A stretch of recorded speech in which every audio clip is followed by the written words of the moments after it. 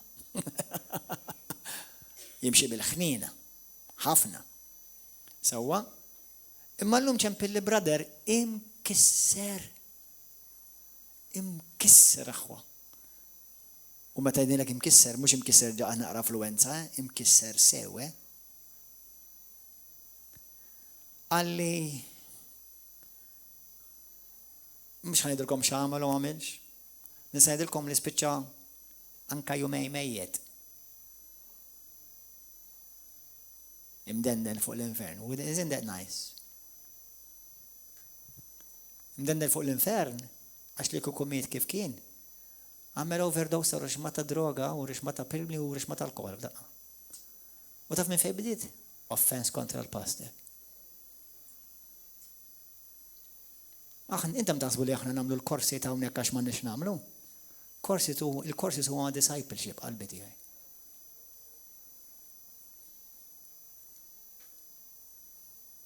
Offense. Taf għaliex? Għax ma ħax ħsieb l-eruq. Iġġarraf marat sew. Malla taħ il-grazzja. Għalli pasta jitlob għalija. Għalli nixtieq ndem. Għaxin għatkellimt kontra tijak. Għatklim zejjed kontra tijak. Għatlu, bradar jien naħfillek, għatlu għalik, sku. Għatlu, nil-taw, un-provaw nejnuku. Immessa nistan provaw nejna. Kristu meta jista' jgħinek lilek. Mux meta tinden.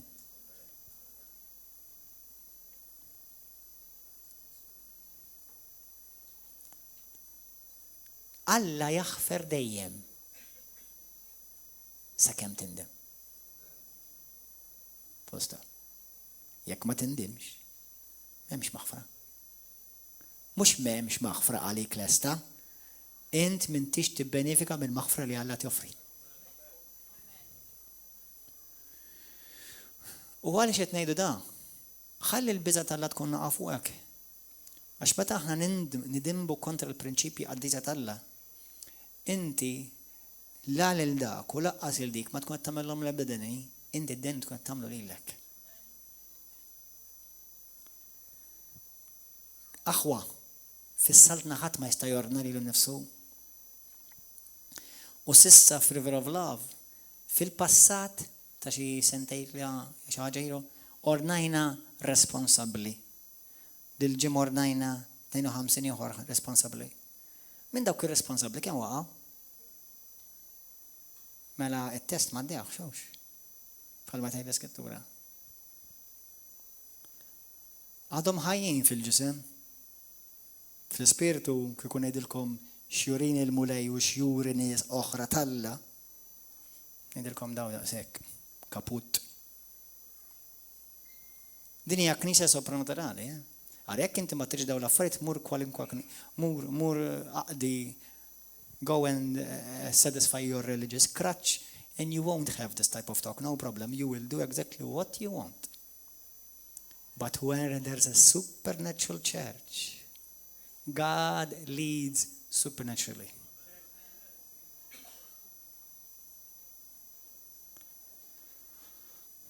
U għet nejdu dar-klima dar-boħra, ħudu ħsib l-eruq. Ħudu ħsib l-eruq. Fil-ktib tal-Lut kapitlu 12 marwen. Għalix taħseb jina kemm darbettilkom tħallux lil-nies ifessulkom f'widnejkom. Ħantik eżempju. Jekk jiena għandek xi ħaġa kontra Mario. Number 1, possibbli għax aħna għandna fil-ġisem. X'immur nagħmel li ngħid il-su fuqha? Su, x'tidħol fin-nofs? Għaliex ma mortx ngħid lil Mario dirett. Mela, ara kif dnibt. 1. Qed nferrex il-firda 1. 2. Involvejt il-xi ħadd li ma jaf xejn fuq l-istorja. Mela bil-fors ħajkollu jekk ma ċattent jispiċċa jemmen tiegħek il-każ tiegħek biss, xi naħa li oħra ma semgħux. 3. L-iskrittura tiegħek jkollok xi ħaġa ħuk jew kontra tiegħek, mur insib il-ħuk, mela mur insib ir-razza radika. Mela issa d-nub tiegħek, minflok żammejt. Number 1 żammejtu u ma morx tagħmel dak il-Bibja tgħidlek rikonċiljazzjoni. Tieni involvejt xi ħadd li m'għandux jaqsam xejn fil-każ. It-tielet issa kabbart il-ħmiċ għax issa dik ħadd ħammur tgħidu xi ħadd ieħor. U inti qed tagħmel ix-xogħol tax-xitan. U laqqas kun taf li waqt li qed tgħid praise the Lord, ix-xitan jdidu lejn Kristu. Dik tiegħi. Dak tiegħi. U jekk taħsbu li qed niċċajta, ma daw il-każi intqajt gżuz. Inkluż meta nkunu tinkeċċu x'janten minn ġannies. Meta x-xitan jgħidli ġieli jgħidli dik tiegħi. Għaliex taħseb tkun tiegħu dik? Bliema dritt tiegħu. Għax la kreaw mela dritt ta' kreazzjoni m'għandux. U laqqas fdijaw mela dritt ta' vidwa m'għandux anqas. Mela kif saret tiegħu dik? Għax tagħtu id-dritt. Jew taħ id-dritt. U biex inti tiġi meħlus, dak li żrajt fis-saltna ta' dlam titġarfu. Sorry, won't do it. Għalhekk meta jekk ikun hemm ħu jew oħt li ċappas ir-river of love u l-Kristu u sallab il-Kristu pubblikament mad-dinja u skandalizza n-nies. Sew jekkux assis patris oru, sew jekkux pastor, diaknu, evangelist, profet, apostlu. Sew jekk xejn minn dawn u kulħadd xi ħadd jgħid li huwa Kristjan jiġi river of love. U jagħmel skandlu pubbliku. Qed ngħidilkom pubblikament minn dak il-bib law ma jistax jidħu. Sakemm dak li jagħmel pubbliku irid jindem għalih pubbliku. Maħna mhux bl-imħabba. Dak bl-imħabba tniġri, qed nimxi. 1 l-imħabba lejn Alla, għax jiena minni ma nifhimx aħjar minn Alla, dak Alla qallu jgħidu. 2 imħabba l-Knisja. Mela sewwa jidħol wieħed u joħorġu xi tużżana xi skandalizzaw ruħu. 3 imħabba d-dinja. Daw hekk jħallu nies jagħmlu li jridu mbagħad jgħidu li ma Kristjani. U titlef il-krittu mbagħad quddiem id-dinja. Tiġix kellimni inti ta' fuq Kristu? Kapix jaħwa?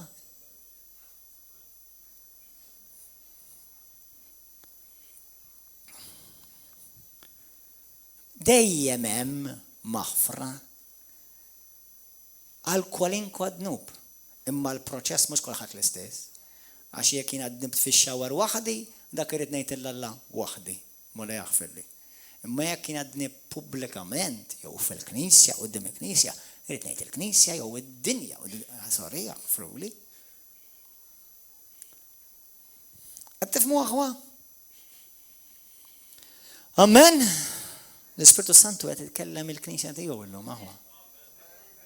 Biex aħna ma norqdux u nibqgħu nisru u nieħdu ħsieb l-eruq.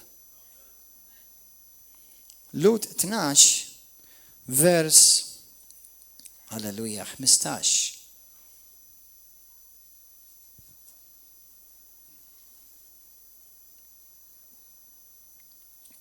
Mela, qisu li ħadd fostkom ma jibqa' lura mill-grazzja t'Alla. Smajtu għadi jibqa' lura mill-grazzja t'Alla, ġifieri ma jkunx qed iduq u jibbenifika mill-grazzja t'Alla. Imma Alla ma jħobbrix, u żgur li jħobbok, imma m'intix id-esperjenza li maħabba tiegħu. Għaliex? Għax ebda għaliex, mela, tista' tibqa' mill-grazzja t'Alla għaliex? B'xi ta' mrar li jimbet foskom, li jġib it-taħwit u li bi ħafna Kristjani jitħassru. Id-dinja daqet il-grazzja t'Alla jew il-Knisja? Ma din l-Knisja. Jista' jkun Kristjani li dawq il-grazzja t'Alla imma xi ħallu l-imrar dak li jgħidulu l-offense jew offendedness jħalluha dbaqbaqgħu minn għal-jom li l-pastor ma jafx. Għax jaħsbu s'issa sal-lum il-ġurnata jaħsbu l-pastor huwa baħnan. I don't mind, keep thinking that way. Mhux problema. Taħseb li Alla li ċertu affarijiet ma jorjomlix. Mhux tal-li ma jorjomlix, tal-li ġieli jorjomli bid-dettall. Bid-dettall. Meta kien hemm brother m'għadux magħna għax ilu ma jkun magħna u laqas kieku mhux ħanejt ismu. Meta darba tajtu twissija u qedtlu għod attent. Qedtlu għax qed tħawwat ma' tfajla. Qedtlu il-mulej orieni f'ħolma li inti tikollok x'aqsam magħha u ħajkollok tarbija baby girl minna. Għaddew xi xarej. Għalli il-girlfriend ili għadha pastor. Għadda xi xahar ieħor jew ftit iktar. Taf li kif qed inti baby girl. Mhumiex flimkien. Ieħor tnejn oħra, koppja oħra di. Arajjes. U l-mulej jurini, issa da kont naf jiena li ma kontx nara ma' xejn. U kellu problema ta' ajra, kif jgħidu bil-Malti, ajra bażwija din il-fajla li kellu. U bdejt ngħid, this relationship is not healthy. U l-mulej jagħtini ħolma fejn narah isawwata u jabbuża. U hi mhix qed titkellem. Iħassru jgħaddu ftit jiem tiġi tikbi fuq itejla pastor. Kienet jabbużani u jisawwatni u kien ħajqtolni. Kristjani jiġu river of love. Kristu huwa dak li jira il-Knisja tiegħu. Ħana ġanejda, il-Knisja li hija tiegħu.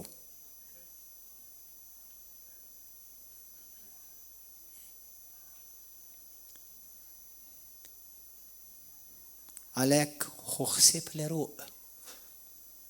Għax hemm ċans li titħassar.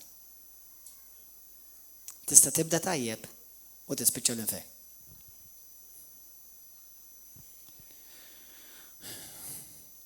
Ħafna anka xi ħaġa li l-mulej urini dal-aħħar xahar. Waħda mill-affarijiet li tibda tinduna li xi ħadd huwa offended huwa mid-deċma. Jifqu iġibu id-deċma lill-mulej River of Love. Għax minn għalihom li qed iġibuha lill-pastor.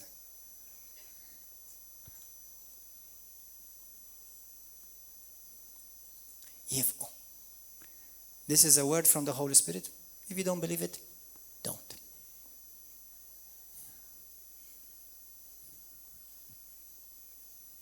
Dik xi ħaġa li l-mulej urini b'mod sopranaturali.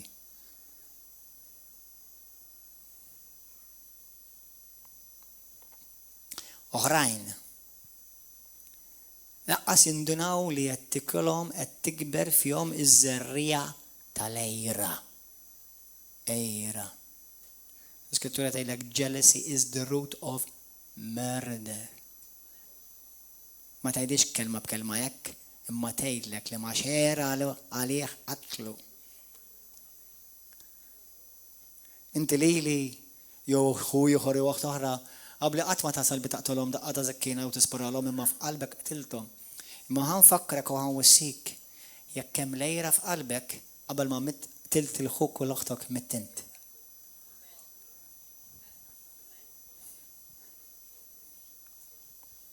Ejra. L-offense. Kemm il-darba tkellimni fuq l-offense. Taf kif tiġi mill-offense? Ngħidilkom kif tiġi l-offense? L-offense tiġi, int għandek idea, int għandek tassumi xi ħaġa U l-moment li ma jaddix x'taħseb int x'jidillek inti u x'tassumi inti, int toħodha kontra dak li jkun li ma rċivix x'derlek int. Jekk trid tisma' smak ma tismax. Jekk trid tipproteġi lilek innifsek mill-offens, inti għandek kull dritt li l-ħuk, l-oħtok tixxerja dak li tħoss. Bimħabba u bil-verità. Imma qabel. Għax Alla ma poġġa lil ħadd imħallef fuq ħadd fil-Knisja, speċjalment fuq livell ta' issa merħla ħan nitkellmu. Alla poġġa, Alla huwa l-unika mħallef fil-Knisja. Mbagħad hemm ġifieri hemm xejdula dik. Ħajarki jgħidula għax mbagħad għalhekk għandek l-awtorità fil-Knisja mela. U hemm anke tribunal fil-Knisja l-ewwel Korintin kapitlu 6 tgħidlek li hemm tribunal fil-Knisja. Sewwa u l-Knisja, l-awtorità fil-Knisja għandhom jiġġudikaw l-affarijiet fil-Knisja, mhux fid-dinja. Sewwa imma minn hemm tibda l-offens. Int pretendejt u int ġejt iddiżappuntat. Kulħadd jgħidha warajja. Jien pretendejt u jien ġejt iddiżappuntat. Trid ma tiġix offendut? Tippretendi xejn. U qis kollox bonus. Mhux għaliex jien ma ġejtx ordin. Minflok toqgħod tgħid tara għaliex m'għandekx xi ħaġa. Tiqafx tirringrazzja dak li Alla diġà dak. U qalb grata tattira lil favur tal-Alla. Qalb grata. Kapaċi jifraħ ma' ħuk, kapaċi jifraħ ma' oħtok.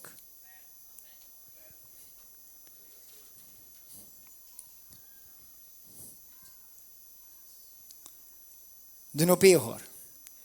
Tidħol il-familjarità. Taf xejdula l-familjarità? It-tradizzjoni. Fil-Knisja Kattolika hemm tradizzjonijiet mod. U fil-Knisja Kristjana u Pentekostali hemm tradizzjonijiet oħrajn. Tradizzjoni ta' x'inhi? Isma' tradizzjoni ta' knejjes Kristjani. Imma aħna mhux hekk imdorrin, aħna mdorrin nagħmlu hekk u hekk. L-Iskrittura turi li l-Knisja wkoll qed tikber u timmatura kontinwu. U hemm min ma jarax il-moviment li jbiss, u din narawha mal-movimenti kollha madwar dinja ta' ġifieri. Għax baqgħu waħlin max-xita li Alla bagħat se ilu. Allura immissjaw ix-xita ġdida. Għax Alla qatt ma jagħmel l-istess ħaġa darbtej. Anke jekk xi ħaġa tidher simili, ma dejjem ikun hemm xi ħaġa ġdida fiha. Għax l-element ta' ġdid I am huwa kuljum. Għalhekk I never was, u mhux I was, I am, kuljum ġdida. Għada esperjenza ġdida ma' Kristu.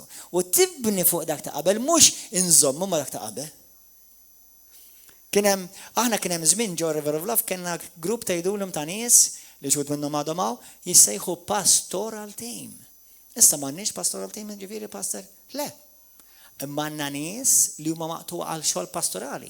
Għax kien hemm nies dak il-pastoral team li ma kellhomx don u sejħa u qata pastorali. Imma kien hemm żmien li dawk in-nies ovvjament għax kienu anke l-Knisja kienet fil-maturità tagħha konna għandna fil-bidu għal dak iż-żmien kienet tgħaddi kelma pastorali. Issa għandna jiena senior pastor, il-mara tiegħi pastor u għandna grupp ta' diakni li xuħud minnhom jagħmlu xogħol pastorali.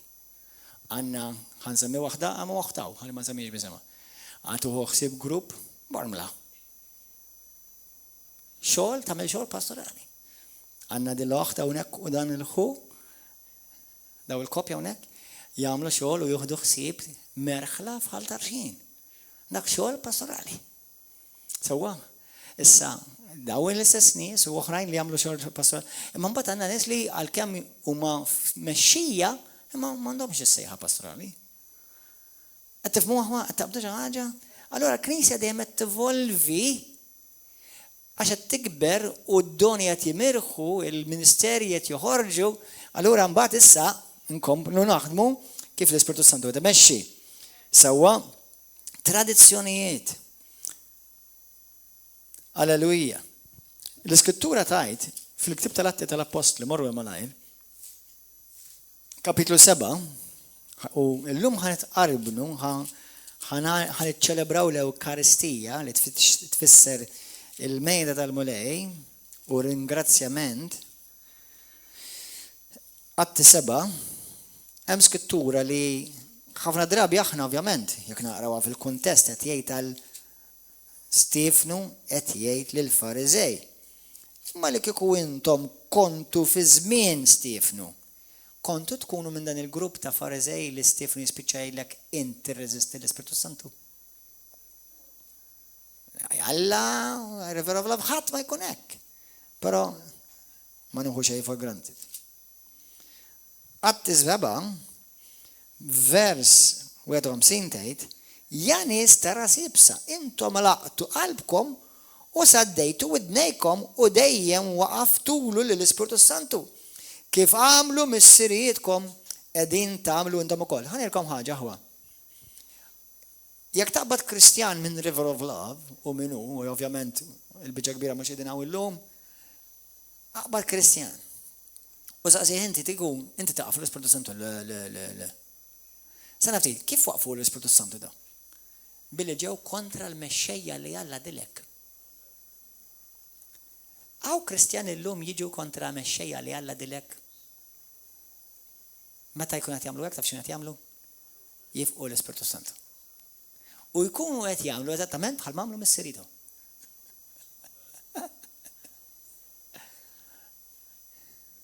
Darba, ma tkun trejma darba qalu hekk, il-Pastor Hagen għalek darba.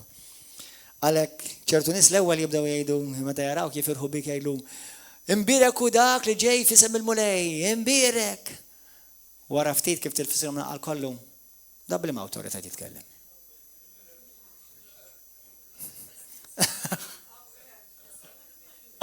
It-tielet. Salbu! U għada tiġri sallu. Imma int li qed tisma' dan il-messaġġ li mhux kombinazzjoni l-Ispiritu Santu qed ikellem il-Knisja bħalissa ħoħseb l-eruq. Halleluja. Oqgħod attent milli tibda tieħu for granted. Dak li Alla tjagħmel u dak li Alla tgħid lill-Knisja tiegħu toħodx for granted. Anke meta jitkellem kelliem xi ħadd li mhux il-Pastor Gordon, tgħid ana mhux il-Pastor Gordon, oqgħod attent. Taħseb li Alla mhux kapaċi jwassallek kelma. Jiena llum anke dak il-ħejja żammiġ kull jismek brother Brian, kellim il-mulej kellimni minnu. Għaliex, għax qalbi jiena rrida tibqa' miftuħa li anke jitkellem minn ħmara u minn kukkudrill u minn ġoċċa. Jekk hija l-kelma Alla mela ħanisma'. Għax hija l-kelma Alla. U hija tal-għaġeb kemm tirċievi meta tibġib qalbek miftuħa li min jitkellem inti l-kelma Alla ħatisma' mela ħaniftaħ qalbi għalih. Halleluja. Mela ma jkonniex forsi nies li nippreferu oħrajn minn oħrajn. Ejja mela, normali ma dik xorti tal-ġisem. Mhix fuq dik li nibbaża. Hemm kelliem partikolari nista' nsemmihulkom Andrew Womack. Għal-bidu men kon vera ma nniżlux miskin. U nista' ngħidilkom m'għandu bżonni biex inniżlu. Sewwa. Imma konna fl huwa teacher tajjeb. Allura sfurzajt li l-nifsi nisimgħu. Man, I love listening to him today. Għax għandu ħafna revelazzjonijiet. Imma mhux pereżempju bħal xi ħadd jinnaf kif tisimgħu bħal Andrew Womack. Man, fajja. Mhux Andrew Womack Maldonado pereżempju dak għalija jinżil li jasel dak it-tip ta' teaching, preaching. Sewwa, issa intom bħalma tafu jiena mhux dejjem ngħajjat u wersa, xi kultant kellem ħafna galbat, issib ladda galbat kellim. Mhux dejjem l-atmosfera skont l-atmosfera, skont ġim il-messaġġ. Nisa kien kellimkom fuq l-umiltajn għadilkom, għaxilkom l-umli! Issu ma tanċibu l-istil ta' fuq l-umilta u noqdu nversu. Għak jek forse nitkellem fuq il-nar talla. Mbagħad ngħidilkom għax tridu nkunu mħeġġi. Ma tmurxu, skont is-suġġett it-ton. Għattifhem? Halleluja.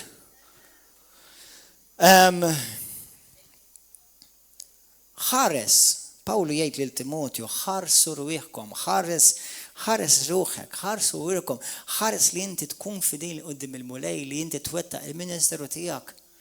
Aħwa, kollha kemm intkom għandkom ministeru u wara ma tħallux li x-xitan jitbellaħ bikom tejru għal xi ħadd għax kollha kemm intkom għandkom ministeru. Wettaq il-ministeru li Alla tak. Wettqu. Halleluja. Ħa nispiċċa b'dawn l-iskritturi. Efesin 3.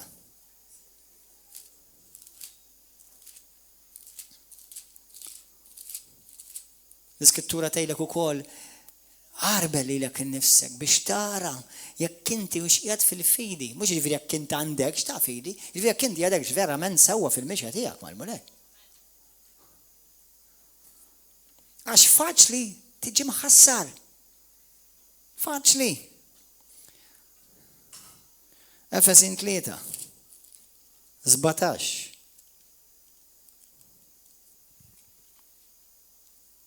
Thank you, Lord. ħanaqra Efesin 3 vers 17. Mela. U l-Kristu jammar f'qalbkom permezz tal-fidi biex tniżlu l-eruq tagħkom fl-imħabba u fuq tibnu ħajjitkom. X'tagħmlu għandna l-eruq? Kif nistgħu nieħdu ħsieb l-eruq? Billi nimxu fuq l-imħabba ta' Kristu. Imita lill-Kristu fil-ħsibiet, fl-attitudni, naf Kristu Ġesu kien perfett, jiena u inti maħniex perfetti, però qed niġu perfezzjonati. Qed nimmaturaw. Mu hawnhekk qed jgħidlek niżlu l-eruq tagħkom fl-imħabba ta' Kristu. Kun kapaċi tafraħ ma' xi ħadd li jirċieva li inta dek ma rċivejtux. Anke kufejqan, jekk hija barka, jekk hix promozzjoni fuq ix-xogħol, ifraħ ma' dak li jkun. Men, Alla kif jarak tifraħ ma' dak il-bini. L-istra bini, ħa nippromow tiegħek għax qalbek tattirani. Amen. Għal dak ħada l-promotion għadu kemm ħaddum biex toħod l-promotion tiegħek qalbi? Fis-saltna l-istess ta' fis-saltna n-nies jgħidu għal xulxin ta' minnhom blaħ.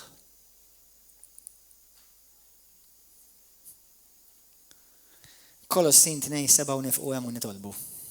Praise and worship team.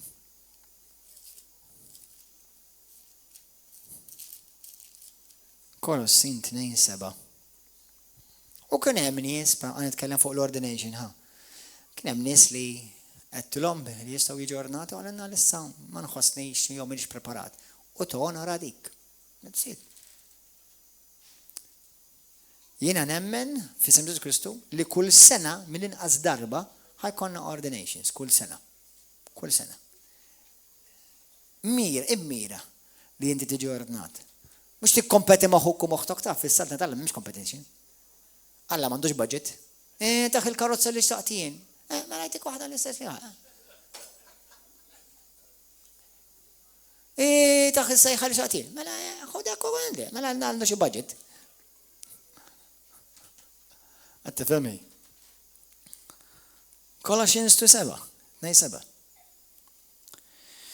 Ikun infaħħar ismek Ġesu. Nislu l-eruq tagħkom fih u ibnu ħajjitkom fuqu. Issaħħu fil-fidi u kif tallimtu mtlew bil-gratitudini. Bniedem jgħir qatt ma jista' jkun bniedem grat. Għax dejjem irid dak li qatt m'għandux u nesa il-barket li għandu. Ejn nitolbu. Ħa nitqarbnu llum bħala familja fi Kristu. Jekk ħallejt ejra, jekk ħallejt offense, jekk ħallejt xi tradizzjoni, fil-istorja naraw li l-iktar nies li jirreżistu movimenti tal-Ispiritu Santu huma nies li xi darba kellhom esperjenza ta' moviment tal-Ispiritu Santu, għax jgħidu ma hekk l-Ispiritu Santu huwa He is always doing something new. L-iskrittura tgħidlek every morning.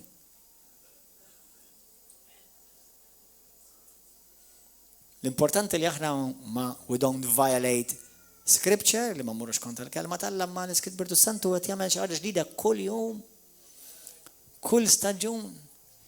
U tgħid jiena għax jekk kien hekk imdorri. Għax dik hija mentalità li tirreżisti l-Ispirtu Santu tgħid mulej xi trid għal dan l-istaġun, ħa nimxi ma' dan l-istaġun ma' din il-mewġa li għaddejja bħalissa. Bħalissa fuq id-dinja qed tgħaddi mewġa tal-glorja. Bis-serjetà. U ħadd kompli tiżdied. U għad attent li jien stess ma tkunx tgħid, imma aħna mhux hekk imdorrijin. Għad attent. L-importanti li dak li qed isir qed jiġi glorja, jiġi jagħti glorja lil Kristu. Il-Knisja qed tissaħħa, qed tinbena. Il-poplu qed jiġi mibni u inkoraġġut.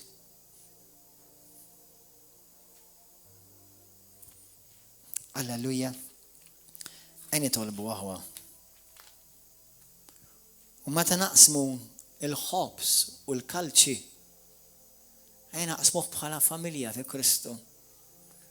Qalbna safja. Jekk għandek xi ħaġa kontra l-mara, kontra r-raġel, kontra ħuk, kontra oħtok, mur, itlob maħfara, kun umli. Jekk xi ħadd jiġi jgħidlek aħfilli għax jiena dnibt kontra tiegħek. Inti vera għas għad ma pretendejta minnek. Mux jek. Mela għad nibtinta għad ma pretendejta. Jena pretendija. Jena pretendija minna kolla kemm minnkom t-pretendija. Għax minna kolħat nipretendija. Nipretendi li mardi ħad id-dizappuntani bħal ma jena id-dizappunta lila. Nipretendi li kolla kemm minnkom xi darba t-dizappuntani. Mux xaħġa ta' barra minna, ma mux umani. Aħna umani, aħna għadna f'dan il-ġisem. Imma bħal ma ġejt maħfur, naħfe. Bħal ma ġi muri grazzja lili, nuri grazzja lil min, kun kapaċi umli, kun kapaċi kun umli. Għajak xaħat jiġi fuqek jgħidlek aħfilli brada jaħfilli, għajdlum, naħfillek brada, tħabbix rasek, unbirkek. Nsitt, u għafem. Nsitt. U terġax s-semmija. Terġax s-semmija. Ftakar, l-iktar wieħed li tkun qed tagħmel pjaċir meta taħfer huwa lilek. Għax inti ma tiġi ġorr it-toqal ta' ħadd. U responsabilità u d-dnub ta' ħadd. Għalhekk dik l-iskrittura li ħafna jafġuha meta Kristu qalilhom id-dnubik li intom taħfru jiġu maħfura. Ma għalhomx id-dnub li intom taħfru jiena naħfruhom u id-dnubik li intom iżommhom jiena nżommhomlhom. Ma għalhomx hekk Ġesu. Għalhom id-dnubik li intom taħfru jiġu maħfura. U id-dnubik li intom iżommhom jiġu miżmuma. Min qed iżommhom? Alla tiżomm id-nubiet. Safina fina Ġesu mieta d-nubiet tad-dinja kollha. Mela xi ħadd ieħor tiżommhom. Instess. U d-demonju li jiġi jakkużak bid-dnub.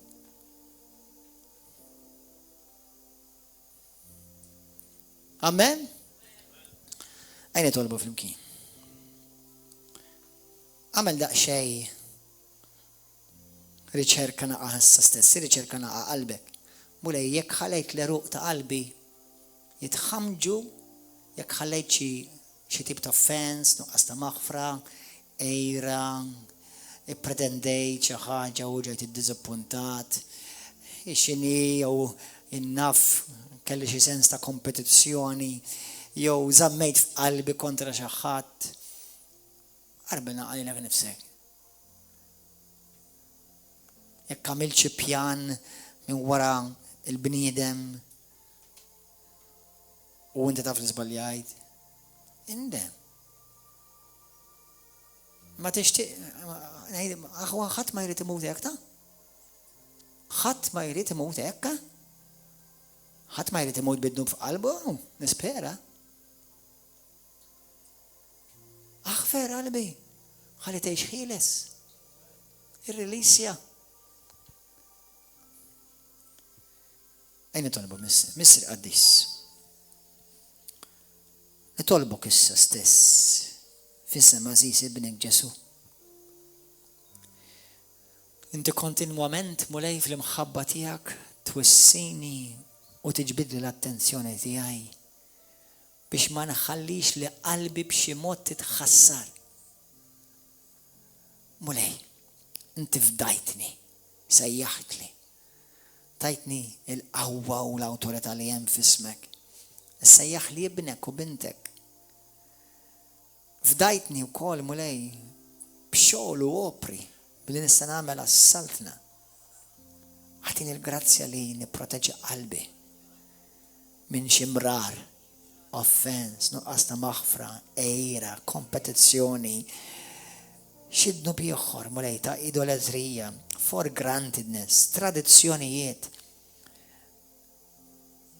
patterns ta' ħsibijiet, mod kif ħsibt jew kon naħseb.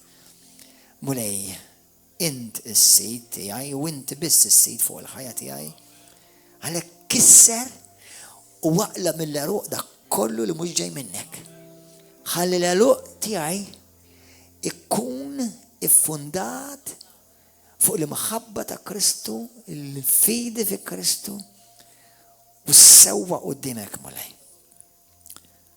Ġesu, irrenja int f'ħajti, f'moħħi, f'sibijieti, fl-emozzjoni tiegħi. Naf li fil-ġisem jien dajjef, imma Kristu fija jiena niflaħ għal kollox. Aħfilli mulej, fejn żammejt f'qalbi. Aħfilli mulej, fejn ħalejt l-imrar, l-offens, nuqqas ta' maħfra. U għaqila u issa stess u għaġtu bil-ruq ta' qalbi. Naddaf li qalbi bin-nar għaddis tal-Ispiritu Santu. U għatini qalb pura. Ħalli din il-qalb kun kapaċi teġa tħabbat bl-istess ritmu ta' qalbek Ġesu. Bedni mulej minn kull deċiżjoni ħażina li jiena nista' nagħmel għalija nnifsi u nkun qed impoġġi lil nifsi fit-tiġrib.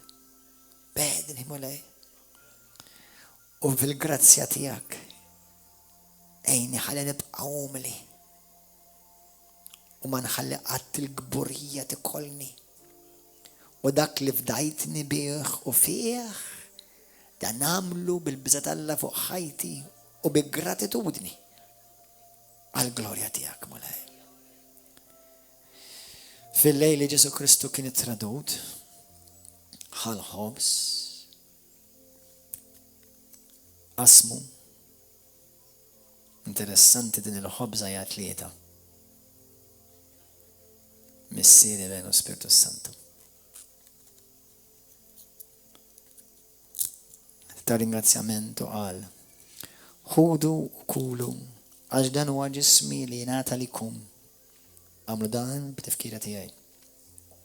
U wara li kielu Ġesu ħal-kalċi u qal ħudu u xorbu minn dan il-kalċi li huwa l-patt ġdid li huwa f'demmi, id-dem li ġie mixxerret għalikom huwa l-bnedmin kollha għal-maħfra tad-nobi. Għamlu dan mela b'tifkira tiegħi. U kull meta tiklu dan il-ħobs u tixorbu dan il-kalċi, intom qegħdin tfakru il-mewt ta' Ġesu Kristu li mieta għalikom. U għedin tfakru li wkoll Ġesu reġa' ġej. Maranatha, come Lord Jesus. U purifika l-Knisja tiegħek mulej. Fl-imħabba u l-grazzja tiegħek li inti tajtna. Ma neħdux for granted il-kelma qaddisa tiegħek Spiritu Santu. Inti u tirċievi llum jekk forsi għandek bżonn titlob maħfra ma' xi ħadd u tgħid li mhux qiegħed hawn dak il-persuna u jgħid lil mulej li l-mument li taraħ jew taraha titolbu maħfra. Jekk hija xi ħadd id-dar kun umli. Meta tumilja ruħek qed tpoġġilek innifsek f'pożizzjoni biex tibqa' Alla jbierkek. Jekk liħor jgħidlek issa ħad tiġi titolbi maħfra, tgħid xejn. Tgħid laqqas nofs kelma tgħid xejn. Ħalli l-Alla jiddefendik. Tgħid xejn. Amen. Ħenjin intom li intom ġejjin mistiedna biex tiklu minn din il-mejda. Għalhekk illum iridej jewersqu bħala l-poplu tal-Alla maħfur minn dnubu u poplu li Alla jsejjaħ ħażiż bħala wulidu. Ejjew u għatu ringrazzjament u rċivu mill-ikla tal-mulej. Ejjew waħda.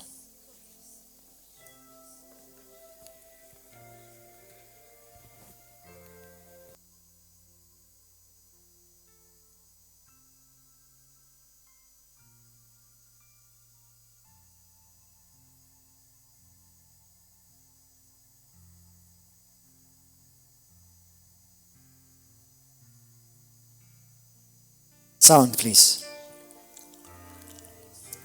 Get off YouTube now.